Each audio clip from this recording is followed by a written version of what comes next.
Good morning. This is Anita Coppins with Dynamic Page Solutions, and thank you for joining me for a version of Penguin Boot Camp. So, the last webinar that I held going over everything that's been happening in search the past couple of, well, mostly the past year, a lot of you were very concerned with exact match anchor text and how that can impact your marketing efforts. So this is going to be, closely focused on, dealing with that and kind of understanding that as it concerns Penguin. So just for those of you that didn't attend the last webinar, I just want to briefly go over, what Penguin is and what it means.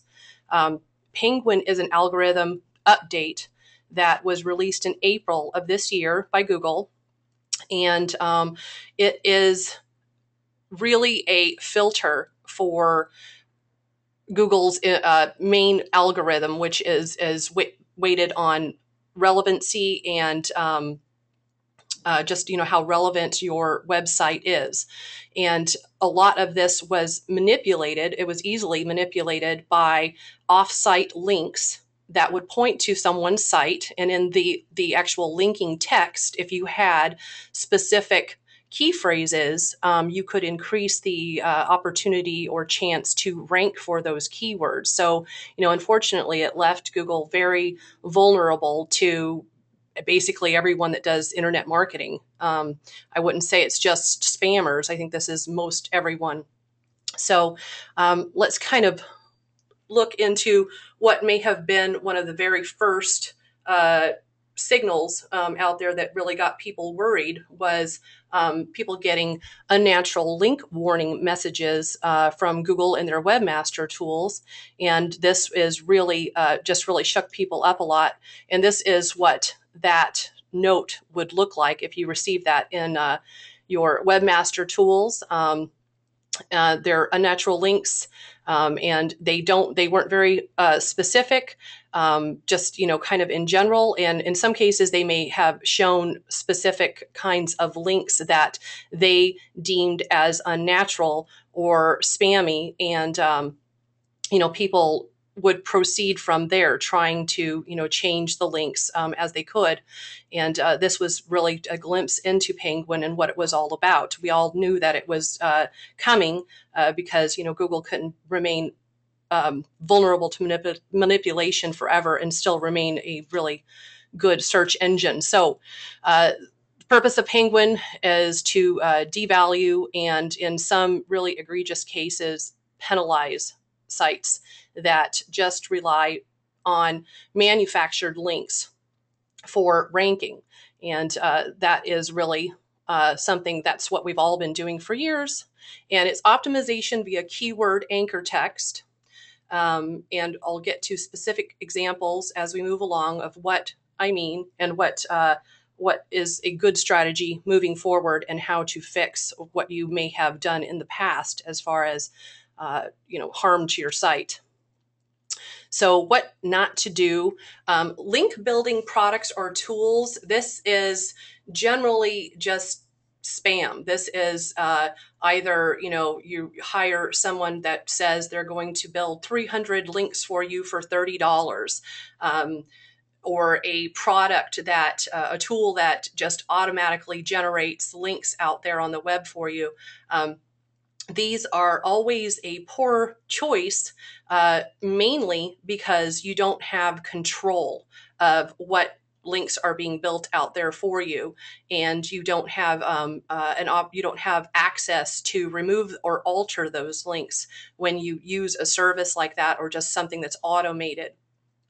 Paid link acquisition. Now, this is kind of this can be kind of broad. Like, some people will say, well, is a directory link like a Yahoo link or a DMOZ link? Well, I guess that's not paid, but Hotverse is not, or Best of the Web, is that a paid link? Well, it is in effect, but since it is human edited and reviewed before inclusion, these are generally not considered paid link paid links out there. So if you have, bartered with somebody and said, hey, I will do, I'll trade links with you, or I'll pay you $75 a month to have a link on your site pointing to my site, and that's identified, and how Google may identify that is by the links from an authoritative site all being completely irrelevant to maybe the topic of the site.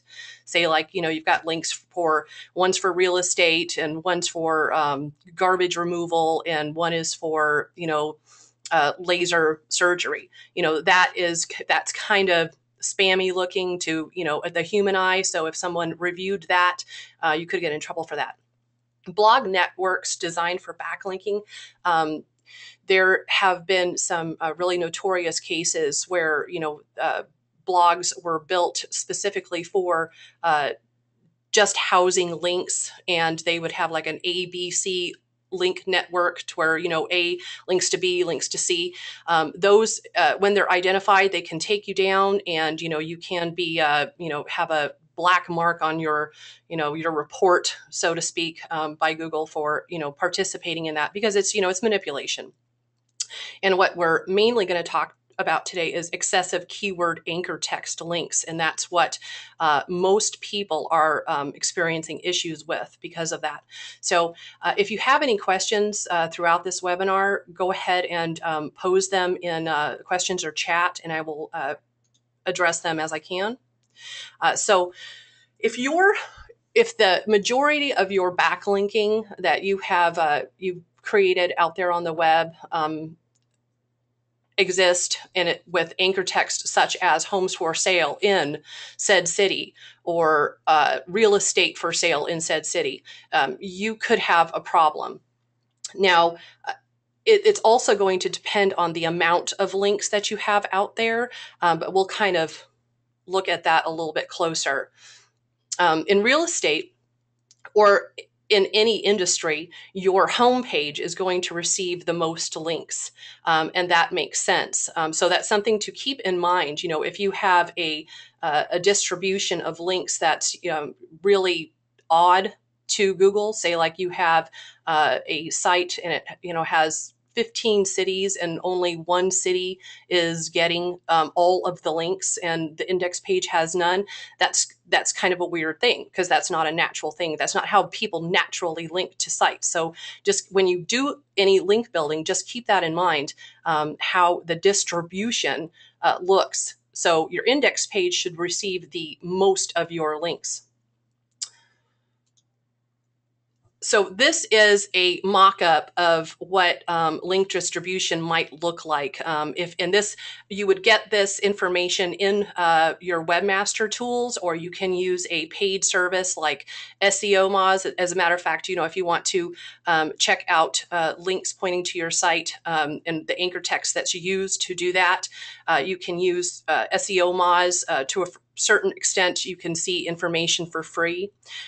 There are other tools, SEO, they're usually paid, and you can also see in Webmaster Tools to a certain extent what the distribution looks like. So on the left here, we have a link scale that looks bad in Penguin terms, in today's terms. I mean, it used to be fantastic, now it's bad.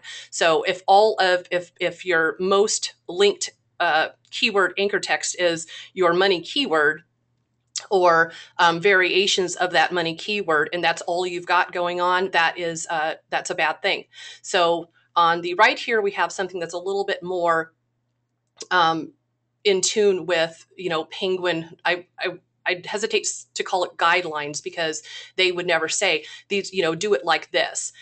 They're all about natural. They're all about, gaining links because you deserve it, not because they're manufactured. But let's face it, that's not most of us, and that's not most of us in real estate, especially. So your number one keyword anchor text that should be coming into your site should be things like your domain name, or your brand name, or very generic instances of, click here, my website, my blog, search here, new listings. And at number 12, you see is homes for sale in Scottsdale, Arizona. That's the last one that I want to do. And that's because I have divided my links into about 10% being my money keyword.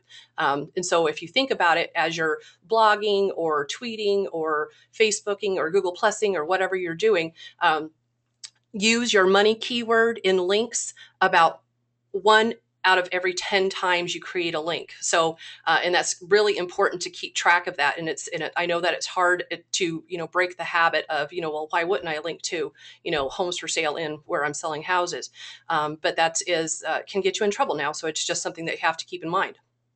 So diversity has always been critical. And if anyone out there has been following Dynamic Page Solutions for a long period of time, we have talked about diversity extensively. And this is why diversity of backlinking domains, like the places that you're getting backlinks, is really critical. Like, for example, this last year, eZine articles, they used to be a fantastic place to write an article and get a link, but they got hammered really hard with Panda because they were allowing subpar articles on their website so they could get the content, so they ranked well, so they could get, make money with AdSense, but they were actually junking up the web pretty bad. So if you put all of your money on eZine articles, you had a very, sad happening last year and into this year. So always, always, always diversity is really critical in your link building efforts. So 10% of your inbound links using your money keyword, and 90% should be branded, your domain name, or generic links. So let's take a look at what that really looks like. Example of branded, Scottsdale Realty Ninjas. If that were my company, that would be my branded name. My name would be a brand. If I turn the Anita Coppins into a hyperlink that links to my real estate website, that's a branded link.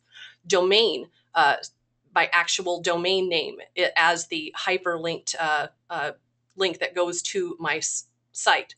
Generic is click here, view listing, search here, my website, learn more, all homes on market. You can come up with, all kinds of different variations, and you can use them repeatedly. You don't have to come up with a new one every time, certainly not. But just, you don't want your keyword to be, your money keyword to be the main focus of your backlinking profile any longer. So I pulled up this example from Active Rain, and I would say, I'm not saying that the blog is bad in any way other than from Penguin standards. So it's written well, there's lots of content there, they got a nice picture. So I'm not saying anything at all about the blog other than that specific link that this person used to link to their site. Now, I tried to do a backlink analysis of this person's site that this clicked through to, but I wasn't able to because they had another problem going on, being that their listings on their website were actually a subdomain of their website provider, not their actual site. So that was that's a bad thing for that person. So I wasn't able to actually evaluate, but I'm sure, going through her actual blog post in history, that was the case in many of her blog posts, is that she was linking to the money keyword instead of anything that was generic.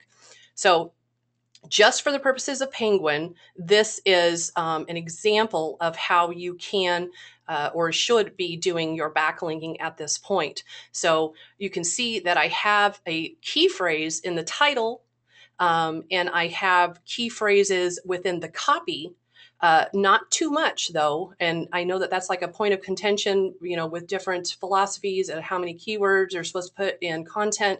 And I would say, for blogging offsite, if you are of the mindset that, you need to use like 5 key phrases repeated, that's fine.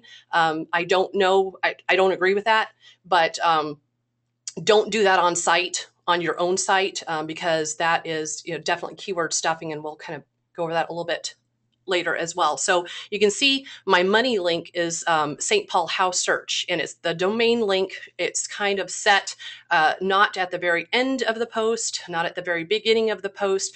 It's just kind of worked into the copy in the middle. So that is an example. And also, if you notice, I have a lot of copy here. And I know a lot of you will be kind of taken aback of the thought of writing a blog post this long, but really on the web anymore, very little content is not getting ranked the way that it used to. So if you're going to make the effort, I would definitely consider going all the way. And 600 words of content, whether offsite link building and blog post or on site on any page of your website, that's the minimum that I would recommend people write.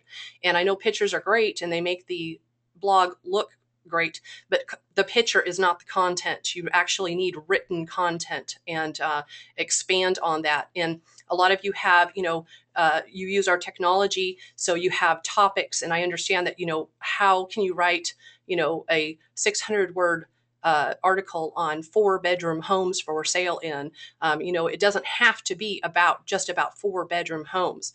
It can be expanded to the area. It can be expanded to, what's nice. What are the employers? What are the school districts? What are zip codes by name? And all of the reasons why someone would want to buy a 4-bedroom home for sale in, said city. So you can really expand on that. When you're linking, don't make fear of doing it wrong make you look sloppy, especially when you're deep linking. And deep linking means not just to your index, say like you're linking to a topic page, gated, or one of your niches like pool properties or condominiums.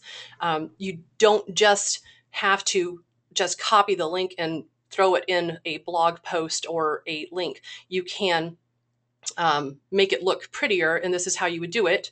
If you use any kind of like WYSIWYG or WordPress, this you'll be familiar with the insert edit link. That little box that is highlighted there is your link box, and what you can do is put the link URL, whatever it may be, and put a the link URL, put that in there, and the title the title is not where you would want to put keywords. And a lot of people, may say this is an excellent place to put some more keywords, but actually just keep it natural always, and as it makes sense, because title spamming, or attribution spamming is not a good idea. So the title, I would use it as my website, or basically whatever I highlighted, and call it that. Or you can do just your domain. If that's what you're linking to, that should be your title. But again, that's not necessarily what was just highlighted. What you highlight to turn into the link, you want that to be generic or branded or domain. So how do I know what Google sees? So a lot of people are wondering, well, how do I know all of this stuff? And if you have Webmaster Tools, that's a start. So you would evaluate once you get your Webmaster Tools set up and you have your site verified. You can evaluate the links to your site if you're concerned that you've been hammered by Google or you're in trouble. I mean, again, typically you're going to get a notice from Google that says, the unnatural links warning. But, if you're suspicious or you're nervous because you've been spamming, good and well, like you hired somebody to do it, or something of that effect, or you use automated tools, you should go into your Webmaster Tools and evaluate and see what Google is seeing. So where you would go is, links to your site once you have that set up. And you can see how your data is linked. You can see what is being termed as, what's the most linked keyword text, what pages are being linked to, and there's a lot of valuable information in there. So this is, pretty broad anchor text, but you can see that we could get in some trouble here because almost all of these are definitely keywords, right? So how we would fix this is we would go in and find where these links are coming from, And if we have access to those, off-site resources, we would go in and change them. So if you know where you've built your links, and a lot of you have created links on blog accounts, article accounts, directories, forum, or comment signatures, you can go in and you can fix that. So that for some of you, that may be, a short fix. Maybe you haven't done a lot out there. For some of you that have been, very diligent in your link building, that could be a big task. But is it worth it? Of course it is. This is, this is your business. So, starting over from scratch is, that's kind of painful because, again, the time that your site has been live on the web is also one of the trust factors that Google looks at before when evaluating sites, like how you're going to rank. So if you have access to the blog accounts and article accounts, go in and you should be able to update the anchor text to, be more in line with, as penguin friendly. Again, I use that carefully because there's really no penguin friendly. Google's not going to endorse this. If you can identify the webmaster, say like you did acquire a link, whether paid or not, but it's a really, excellent link. There's a lot of authority passing from that site. See if you can find the webmaster. Usually you can look at the very bottom of a site, and sometimes there has a contact webmaster link to it. If they're, more incognito, you can look them up on GoDaddy Whois. Put the domain in on GoDaddy Whois, and you might be able to get some information there. And most of you will be able to compensate with any kind of over-optimized anchor text that you have offsite by building new quality links with new guidelines. So link building, it does take a lot of time. I understand that, but it's absolutely critical, particularly now that Google has devalued so much the, exact match anchor text. You still have to work on getting social validation, and social validation, of course, it's linked in with social media, your Twitter account, your Google Plus, Facebook, these things. Is your content being shared? So it is still very important to build links out there, and the reason why is that people will be able to, if it's quality content, they will share it, they will plus one it. They'll tweet about it. If you write an excellent article, it might be, it might even be, distributed in professional circles. So it's still very important to, attempt to build links out there. So if you don't have access, if you have spammed, and you know it, and that's not most of you, but if you've used tools, if you've paid someone and, some company from India or whatever to do this, you are going to need to consider learning about the disavow tool. And that's something that Google opened up to us about a month ago. There's still not a lot known about it. The last time I introduced this, it was literally brand new. And the research that I've done recently, there's still not a lot of information out there as far as, does this work? Is this going to help me? But it's being utilized by people, but it's just, too early to really see what kind of difference it may make. So this is a last resort. If you have done everything that you can to clean up your link portfolio, your backlink portfolio, and if you have contacted your webmasters and to see if you can fix things that are bad, then, and you still have a lot of stuff out there, then you may consider this. But it should be only used by serious offenders. And you really have to be willing to take the time to understand this. There's different opinions. It's easy. It's not easy. Most of you probably will not think that it's terribly easy because it involves, going through and evaluating your links one by one by one by one. And there's very specific details on how to submit this to Google. It doesn't actually remove the links. So if you've got links out there that are embarrassing, off of porn sites or Viagra sites or, whatever, that's usually where spam comes from. It's not going to actually remove the links. You'll still have to contact a webmaster to see if you can get that done, but it discounts them, and you will not see results for quite some time because Penguin and Panda and all of the other algorithm updates are being rolled out in tweaks. They roll it out, tweak it, roll it out, tweak it. So just because you submit your a CSV to Google to disavow, it may be several weeks before they even apply that, and it may be several months before Penguin or Panda goes through enough refreshes to where you might see a difference.